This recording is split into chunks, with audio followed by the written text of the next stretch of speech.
Well, we've got the amazing Suzanne with us today from Endure and Endurance. What's that all about?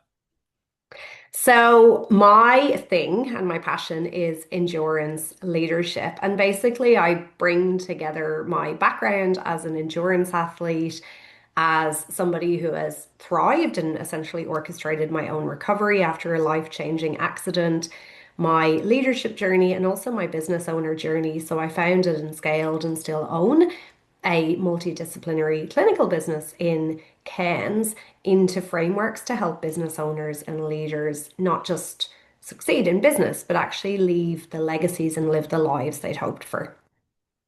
I know you had a life-changing scenario which changed the way you obviously run your business and your life. Tell our listener and viewer right now a bit about that. What happened and when? Yeah, so 2013, I was living in Sydney. So I was in my late 20s, which gives a little bit of an indication of my age. I was cycling home from work. I was working three jobs and, basically living my life thinking about the next gig or the next holiday I was going to. And I was hit by a car.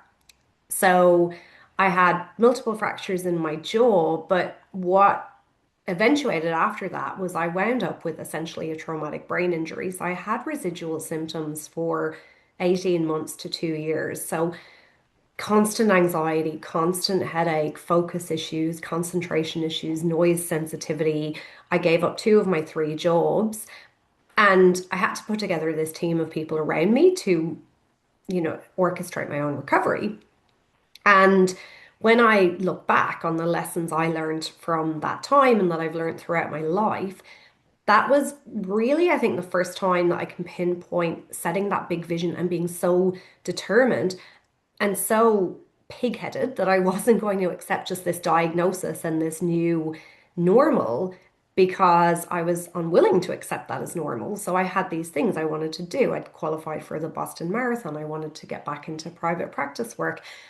And I did all those things and more, set up my clinical business born out of a vision for the type of care that I had wanted and needed when I was unwell. And now, when I look at the through line of my life and what I want other people to achieve, it's that passion for people achieving their true potential in whatever is meaningful to them. Let's talk a bit about the vision in a moment. Before we do that, what, looking back, would you say were your attributes that got you to do the Boston Marathon, to do the things that you actually did do? What was it about you that maybe others, unfortunately, don't necessarily have? I think sheer determination. So I grew up on a farm in Ireland where you had to build a level of resilience and, there wasn't necessarily always someone around to help you get things done. So you really had to just play above the line and step in and try things and, not wait till you had all the answers. So I definitely think I've always been independent. I've always been able to think outside the box. Like I think those are attributes that I've had. But I also see with people who want to build resilience or grit or determination, and I see in my own life that it's not like you suddenly wake up one day, like you're not born as this amazingly resilient person. You just build that muscle over and over and over again. So looking back with hindsight, it's really easy to think, oh, I was so determined and I had this linear progression of recovery. But the case is, there's no such thing as a linear journey. We all have this little roller coaster of ups and downs, and it's really about how we learn from each thing and grow and, the support we have around us to thrive. One of the things that I think, and tell me if I'm wrong, that's very, very important is discipline. Because it's one thing wanting, but it's another actually being prepared to do the little things that maybe most aren't. What do you think about that?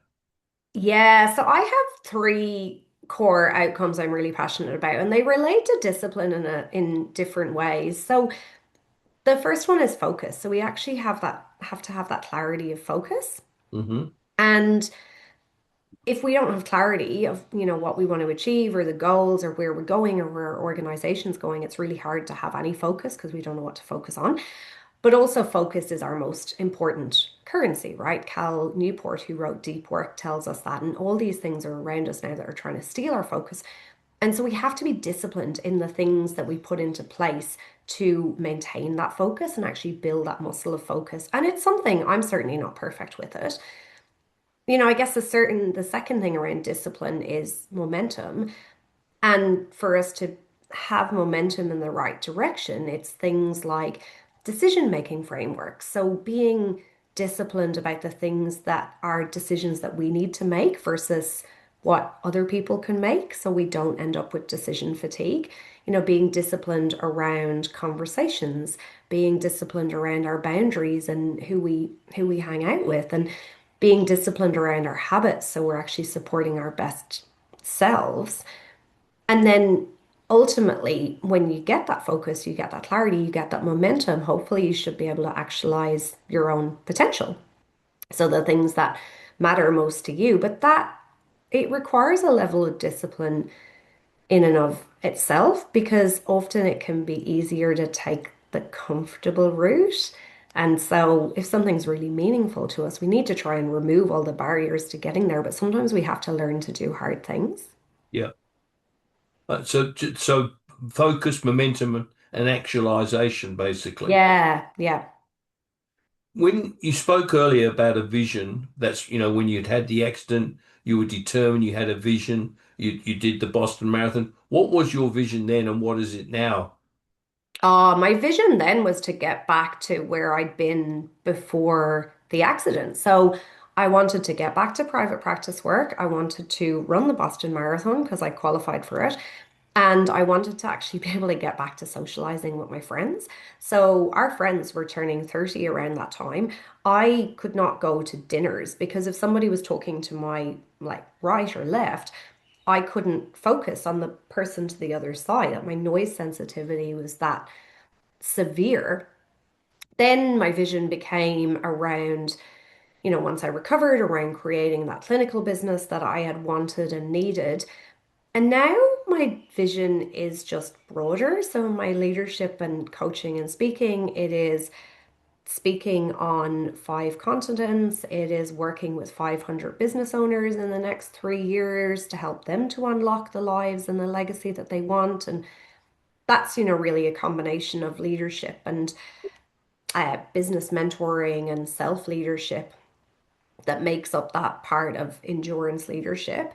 Um, yeah, and just impacting more people, making the world a smaller place and getting to do all these things that I want to do as well, participating in awesome endurance sports events and traveling and yeah.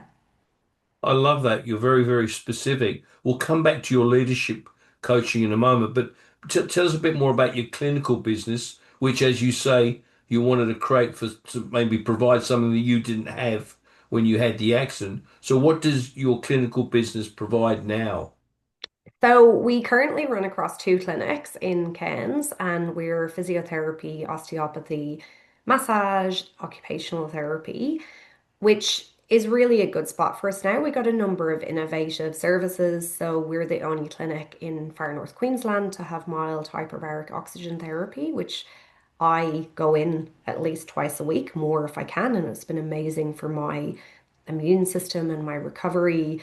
We've all these things like shockwave therapy and bed fitting and a number of advanced trained physios in different areas, but the clinical business in and of itself has really been a lesson to me as well. And when I work with particularly service-based business owners, I I use this as a bit of a not quite a cautionary tale, but a discussion piece because I was so dogged with having that multidisciplinary clinic. At one point we had 4 clinics and we had all these disciplines like psychology and so on, which were nice to have, but didn't fit particularly well into the business model as it turned out. And so what we have done in the last year, and I say we like the royal we because I'm still the sole director and I describe my role as visionary and strategist.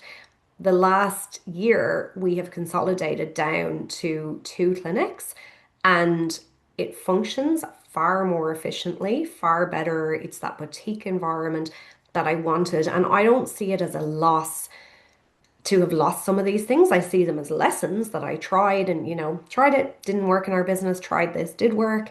But I think that's really important because often we can set these goals based on what other people around us think we should be doing, or, whether it's business coaches or social media or our friends or our family. And that's when we end up in this constant hustling, frazzled, unfulfilled state. 100%.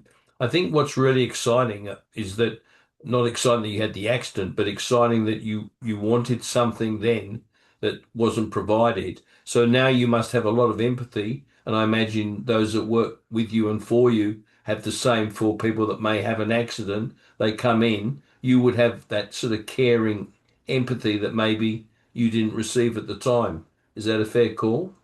I think are definitely. So we're a very vision and values led business.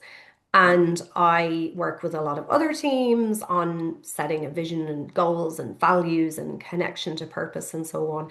And so for us, the values aren't just something that, sits in an employee handbook that everyone forgets about or something that sits on a wall.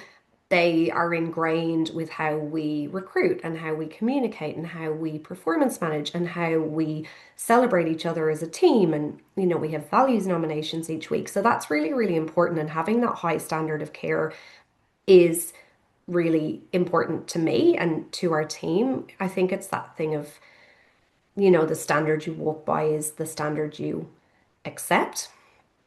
But also that, through line of wanting to achieve my full potential also extends to people that I work with. So whether it has been, I don't treat clinically as a physiotherapist anymore, but that was my background.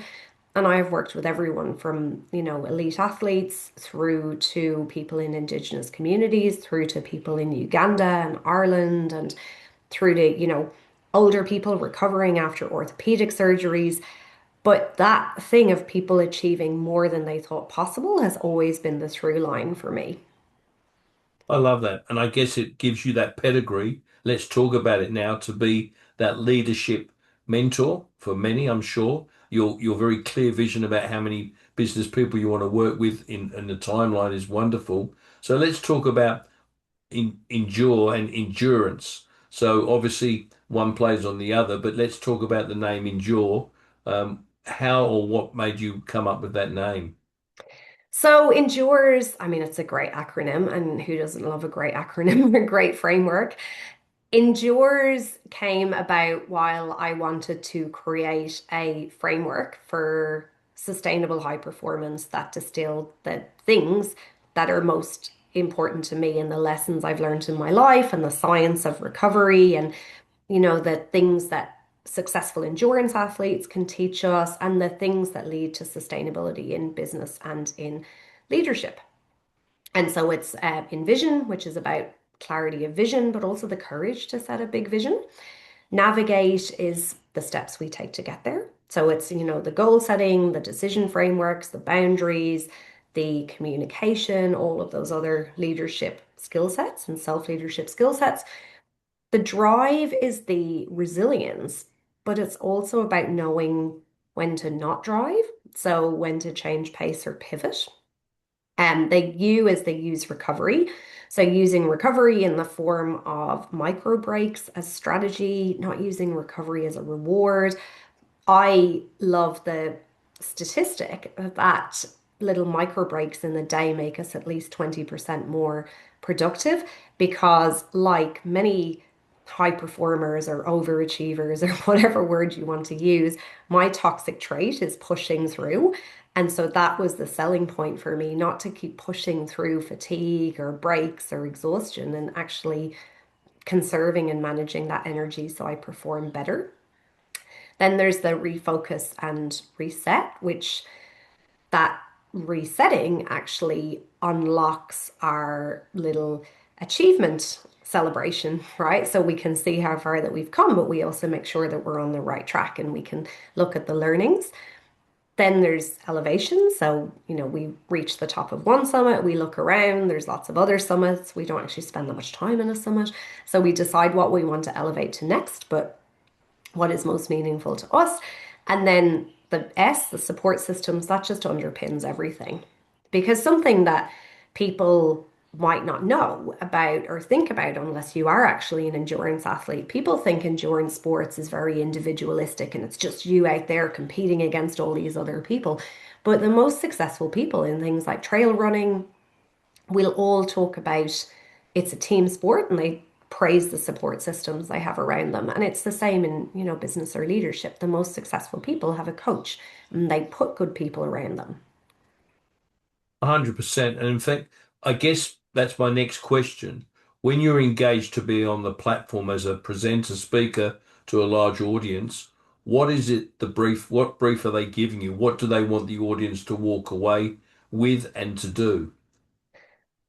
I think in the today's world, adaptability is probably the main struggle.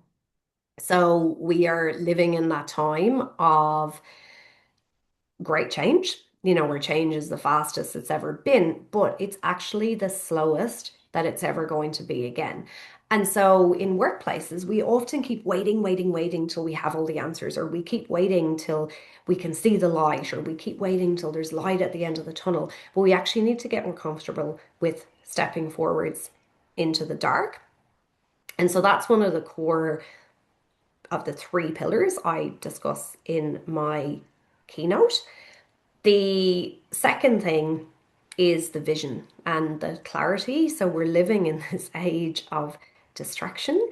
But, also we're starting to look to AI to fix our productivity crisis, but we're actually at the bottom of the J right now with AI. And I think AI in the right hands is amazing, but I even see it in myself where I sometimes try to create all this output with AI, right? And I think to myself, oh, I'm going to create this thing to automate this in my clinical business, and I'm going to do this, and I'm going to do this. And I wind up with all these 70% finished projects or down a rabbit hole of doing something to fix a problem that was not even a problem. And it's actually taking me away from the things that are my goals or the things that are most meaningful to me. And so being able to bring not just owners and leaders back to that, where are you going? Where are you going? Where are you going? But also teams to get teams involved with the big picture vision so they're focused on the outcome, not just the output, is really, really important. And the third thing is around the recovery and the designing better rhythms of work. So I talk to things like chronotypes, so designing your working day and your working week better around your energy so you actually maximize those focus blocks of work. And, as I mentioned, the power of the micro breaks and it's really giving people the skill set and the self-leadership and the tools to design their days and their weeks and their months better, as opposed to some of what we're trying to do to fix the burnout epidemic, which is like the tacked on well-being day. It's like the Are You Okay Day cupcakes or the random sporadic yoga class that people leave going, oh, I'm so relaxed, and then they Yeah. fall back into the same habits. I think what you're saying is compelling. I also think it's amazing with your transparency and honesty about, the different scenarios that you've experienced. How powerful is it to still have a clinic or two clinics operating where you can actually demonstrate when you're talking to a leadership team that you're actually walking the talk because you're actually currently running a business anyway. I see it as really powerful because I see when I have had people in to speak to my team, it is really important to me that that person also represents the business owner. I see people making sweeping statements all of the time, and I go, well, that's not going to work. You actually can't do that because that's not legal under Fair Work, or the ATO is going to ping you for that, or that's lovely, but that's not realistic with most organizations' budget. And so it's really important to understand who you're working for. So obviously, if you're speaking on a stage, who the client is and what outcomes they want for their people. And I think that most people probably want their teams or their people to walk away with something that is usable and is going to last beyond Monday morning motivation. But certainly, within my own clinical business, I have learned the type of people to bring in, and I learn what I want as a business owner and the struggles that I and other owners have with teams, and I can really speak to that from a place of lived experience. Suzanne, as a platform professional, as a platform speaker, you get these gigs. How often do you then get asked to come in and actually work with the team? And is that something you want to do? Commit a lot of time to one particular project? Yeah, that's definitely something that I want to do because really the purpose of the keynote is to ignite. So, it gives people ideas or they have some quotable phrases, and some of the phrases that people quote from mine are things around taking a stop moment when you're done. I have this thing of you don't see people running a marathon and then going, oh, I'll squeeze another half marathon in now. So people have those memorable little quotes that maybe they might write in their diary, or they might redesign their calendar a little bit better, or they might start saying no to something. But we know that most successful coaching programs, most people run programs for 6 months plus for a reason because we're all really busy people. We don't want to be loading more and more things on people to do. So we want to give people that time to embed, and that's where the ongoing programs work. So I often get asked to also run workshops, whether it is at the conference itself as a breakout or whether it is later on for teams of attendees at conferences. So that's quite a popular thing. In terms of extended programs past that, there's two things that I do. So, one is tailored one-on-one coaching for business owners and leaders, and the second thing is more extended and drawn out workshops and programs for the teams. And then through the teamwork, we create little architecture basically within the team so they can keep embedding this. So things like accountability groups and mentoring or like buddy systems and check-ins and so on. But yeah, probably don't get as much 6 to 12 month engagements as I think would be great. But I also get what it's like to own a business, and we've got so many competing priorities, and we really want to know that we're getting the right person in at the right time. And yeah. If you were to go back to when you had the accident and then you had the vision as to what you wanted to achieve, and now look at what you've actually achieved, would you be happy with the outcomes? Oh, 100%. I do this all the time in my life. So I don't know if you've read the book 10x is easier than 2x. And they talk about how one of the ways to actually go 10x in areas of your life is to focus on how far you've come. And one of the things I say is when I had the accident, and for a long period of time after, so I was down to working three, not even full days a week in Sydney, so one of the most expensive cities in the world, working as a physiotherapist in a really boring rehab job that was absolutely not my zone of genius. But just because of my focus and everything and how it was then, it was just doable for me. And so I had no money. And so there was often, weeks that I was waiting for payday to get a coffee or a breakfast out. And I think now I can go and buy my team coffees. I can buy 10 or 20 coffees. I don't need to drink 10 coffees a day. And nobody wants that version of me. But if I wanted to, I could. And it's just these small little things. I think when we look back over the course of our lives, there's been bigger things as well, but we can achieve so much and, really celebrate that. Amazing. I love your work. Finally, I just want to pick up on a comment you just made, which I love.